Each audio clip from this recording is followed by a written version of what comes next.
নমস্কার, আশা করি সকলে ভালো আছেন। আজ ছিল জামাই ষষ্ঠী। আজ আমরা করলাম পিসি ষষ্ঠী, কারণ পিসেমশাই ছুটি পায়নি, তাই আসতেও পারেনি। তো এইদিকে সকালে আমি কাকিকে একটু হেল্প করতে চলে এসেছি। আজ করবে এই কচি ফুলদের টক, কারণ বাড়িতে তেমন লোকজন ছিল না, মামা বাড়িতে। আর এদিকে মেজো কাকিও চলে গেছিলো বাপের বাড়িতে, তো আমরাই কয়জনই ছিলাম। তো বেশ দিনটা ভালোই কেটেছে আমাদের।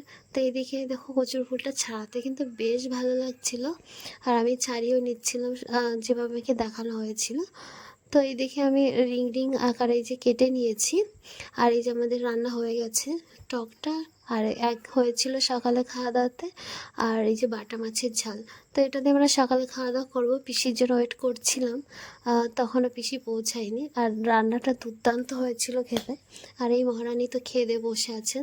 তারপরে এই যে পিসিও কিন্তু চলে এসেছিলো, তারপরে চেঞ্জ করে আমাদের সাথে আর কি খেতে বসে গেছিলো। পিসির জন্যই আমরা অপেক্ষা করছিলাম। তো যাই হোক, ভিডিওটা পরের করা হয়নি, এটা দুপুরে খাওয়ার সময় এই যে সবাই একসাথে বসে গেছি খেতে। আমাদের দুপুরে মেনুতে ছিল মাটন আর দেশি চিকেন। দেশি চিকেনটা ছোটো কাকির জন্যই, যেহেতু মাটন খায় না। আর এই জামরুলটা ছিল আমাদের গাছের,